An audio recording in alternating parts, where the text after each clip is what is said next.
Alright, enough with this happy sissy opening. Everyone sit down and shut up. I'm here to make an announcement. I've been thinking about a few things and I want to make some changes to the way I do stuff on this channel.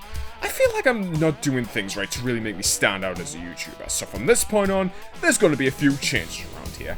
And this isn't a recent thing either. I've been meaning to do this for quite a while now, having bottled this thing up since my first video failed to get 1 million views. And I'm sorry, I just can't friggin' hold it in anymore. I'm sick of being the good, wholesome guy who only talks about his favorite video games from his childhood. I'm done with that. And do you want to know why? Well, for starters, I should really be thanking the internet for this change, because it has taught me one thing, and that's the fact that there is no place for positive or optimistic content. From here on out, it should just all be bad news.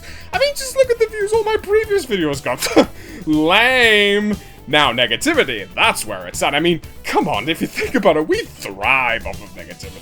Whether that be YouTubers doing an oopsie, another waste of space live service being flushed down the toilet, or companies getting their comeuppance, we love to engage in negativity because it makes us feel good, it makes us feel powerful. We can do it from the comfort of our own homes, and it makes us feel like we actually accomplished something, when in actuality, we didn't. I mean, the way I see it, why make a video talking about something charming or wholesome that brings a smile to people's faces when you could just as easily get way more views with less effort by just talking about a genuinely terrible game and developer and just...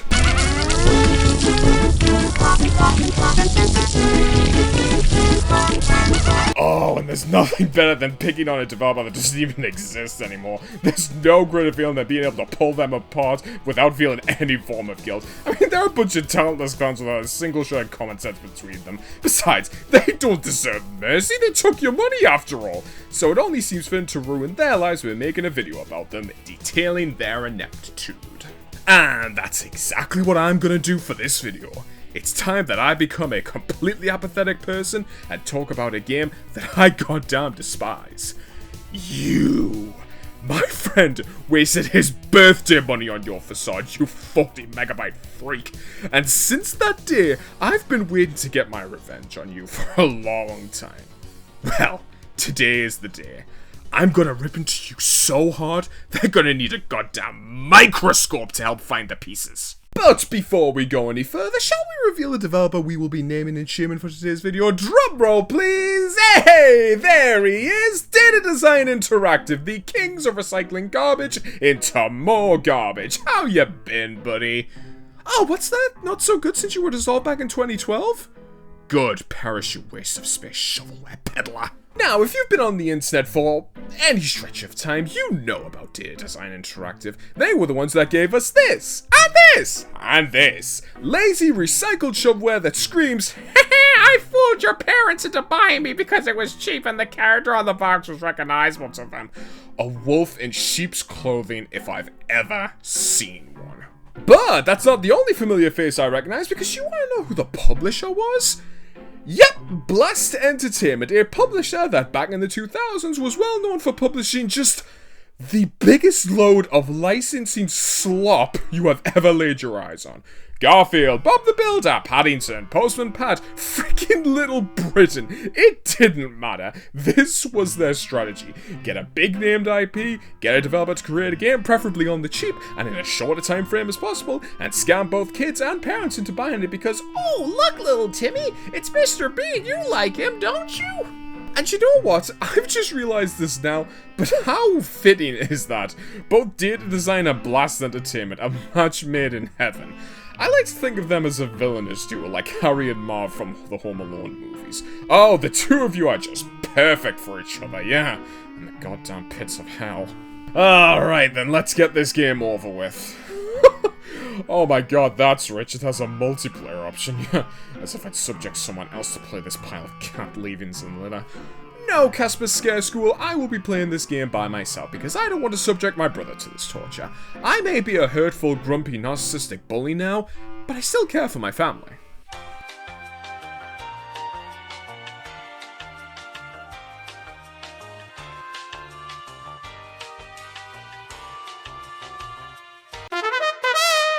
Well, after the game decides to stop wasting what little life I have left on this planet, we can start playing the game now, and yep, it looks atrocious.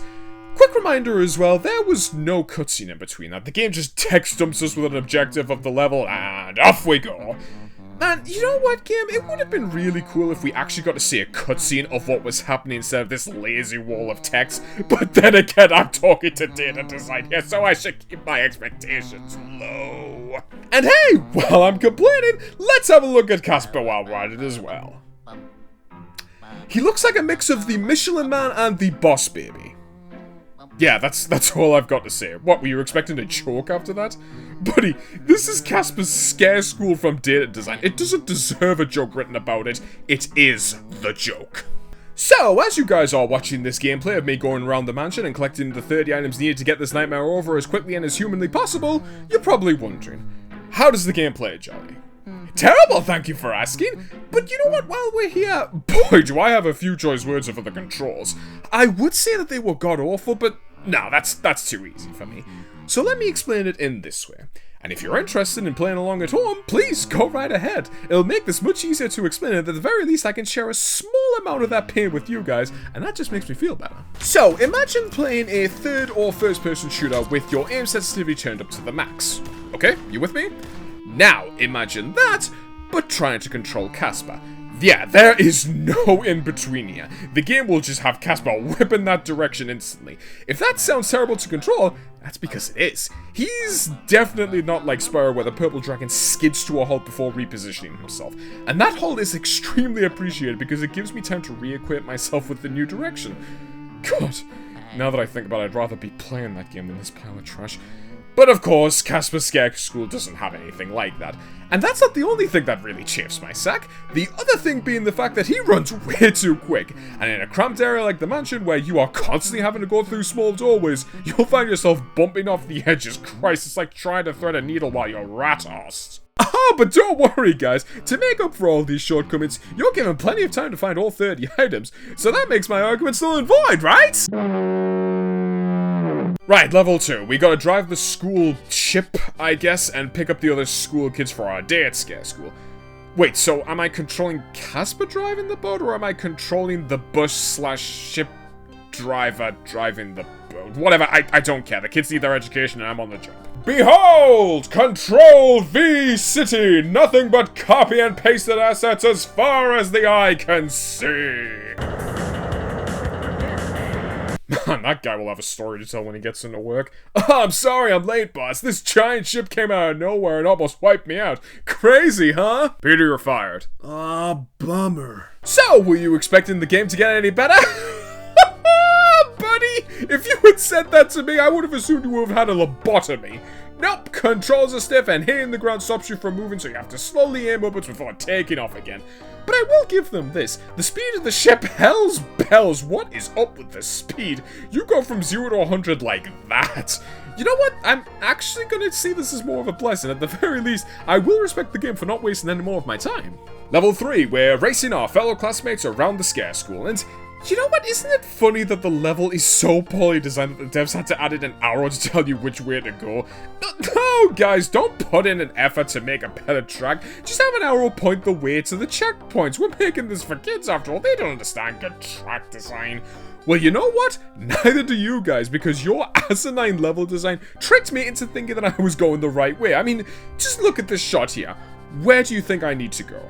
Well, if your first guess would probably be through the front gates, I mean, yeah, that sounds like a good answer. I mean, you've got a leading line to follow in the form of the cobblestone pathway, and the walls are closing in onto the slightly open gate. And to me, seeing that in the moment, I thought, yeah, sure, the game will probably open the gate up and we can continue the race on another area, but nope, I guess I'm just a klutz. I didn't think to turn right because the game was so poorly designed. I had to just wait here feeling like a complete moron and just wait for my classmates to get ahead of me so I could even have the slightest inkling of where it was. Wait a minute. 1, 2, 3. Guys, where are the other 2 students? Did they fall into the acid lake again? Oh, do you want to know one last thing about this game's terrible level design? Early on in this race, there's this part here where you have to wait for the wall to disappear so that you can continue on. Why? There's no point to this, just get rid of it. In fact, I can prove that to you that this is pointless because you can avoid it entirely by taking the right path and just jumping over it. This game is just filled with so many poor design decisions. I'm surprised it doesn't implode from the amount of sheer incompetency on display here. Oh, and speaking of incompetency, take a guess what the next level is all about. Yep, it's another race, except this time we're racing through the school with the added frustration of being stuck on door frames again and other bits of crap in the environment, and oh my god, it's becoming an epidemic apparently. It's spreading to the other students! Game, don't try and humor me. When Crash Bandicoot does it, it's funny because he has charm. When you do it, I'm reminded of the wasted time I'll never get back, and that makes me depressed. Oh look, level 5! Another race, another excuse to reuse everything from levels 2 and 3. Well, in fairness, it is the least frustrating. We're running around in a square this time on a tennis court as opposed to the labyrinthian mess that was the school, so yeah, there's less things to bump into, meaning less frustration. But now that I think about it, this is just really unfitting for, you know, Casper's Scare School. I mean, why have a glowing green acid lake in one area and a completely normal tennis court in the other? Actually, no, you know what? I think I have a good explanation for that. Look, I'm convinced that this tennis court was going to be used for a completely different non-Casper Scare School video game project, but with their design being themselves, they just said, sod it, slap it in and call it a day. God, you can just feel the laziness sleeping out of... Sleeping? No, seeping. Shit! God, you can just feel the laziness seeping out of this video, can't you? Well, as long as the game doesn't crap itself again, I should be able to make it through the rest of this video. Okay, level 6. What's our objective this time? Thatch is turning all your friends into stone. Okay, who the hell is Thatch? I mean, I haven't seen the show this game is based on, and after this video, I still won't because I just don't care. Oh, it's the Dracula-looking kid. You know, the one that got caught on the doorframe in level 4. I take it he's the bad apple in this show if he's trying to Medusa all of our friends. Hey, so, who asked for more recycled assets? Because that's what we're getting in level 8. It's the same town from level 2, and as an extra cherry on top, it's another friggin' race to save our friends from becoming a statue centerpiece. Do you want to know my verdict? No charm, no sauce, F for fail, see me after class. It's all just lifeless crap! Even the hood is lifeless. I mean, look, it's just a bah! Okay, Charlie. We get it. All this complaining can't be good for your health. Let's just move on to the next level. That's what you're gonna say to me, isn't it? You think there's another level to this game, don't you? Well, have I got a spoiler for you? See all 6 of those levels that we've been through, the rush to collect the 30 items, the coast ship school bus travel, the 4 identical race levels? Well, that's all we're getting here, buddy! Here it is, folks! The entire game laid out bare and naked, like a bear with its fur shaved off. Yep, after all 6 of these levels, the game's done! Roll credits! Traded CX for a whopping 80 pence! And if it sounds like I'm not making enough jokes at the game's expense, that's because it doesn't deserve to have jokes written about it. It's a trashy, empty, hollow, nothing of a game that doesn't even go on for longer than an hour. 24 minutes of footage is all I got, and is all I need to gut this thing like a fish, and tell you how lazy both data design and Blast Entertainment were when it came to creating video games. There was no passion, no effort when this game was made. Hell, there couldn't have been. Look, I played a lot of licensed crap when I was a kid, but for the most part, there was usually a shred of effort put into it. I mean, the health bars at the very least looked kind of appealing, but apparently Leave It to Data Design to trade everything fun and nuanced about the games that I like. Their games, lazy. The worlds they created, I've seen better baked in food grind look interesting. And could someone please explain to me why the back of their box art look exactly the goddamn same? Oh my god.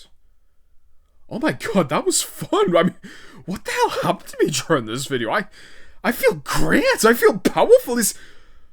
Oh my god, is this what all the YouTubers are doing nowadays? They take a truly terrible, awful game and just spit all over it? Oh my god, I get it now. That's the whole point of this YouTube thing, isn't it? The point isn't to make videos talking about good games or wholesome experiences that make people happy. It's to make you feel superior to others, point out their flaws, and get an audience together to just laugh at them. That's how I make it big. I can make fun of games and its developers. Huh.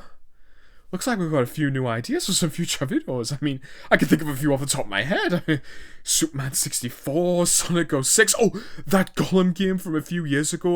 What else? Duke Nukem Forever. Yeah, I mean, they're all generic as hell choices, but yeah, I could work with that. Do I have any games that could work for a good video? Oh my god, yeah, these three. I almost forgot I had these. 2 game party games and 1 sports party. That's gonna be a good video to rag on. And you know what? Hey, a little video on ET never hurt anyone. I mean, it did cause the crash of the video game industry back in the 80s. That's ripe for a good video and ripe for a good ripping into.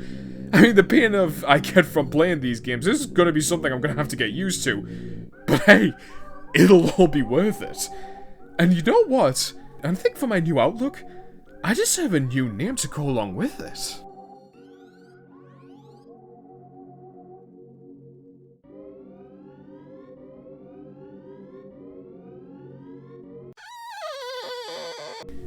Yeah.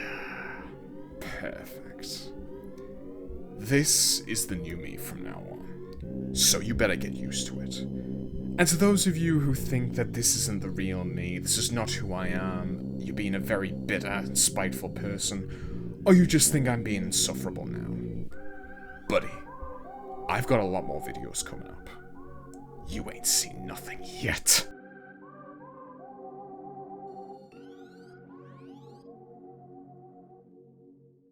Actually, no, you know what? I think I have a good explanation for that. I'm convinced...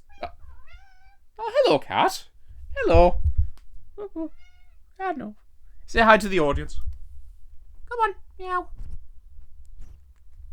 Meow. There we go, I think it got it.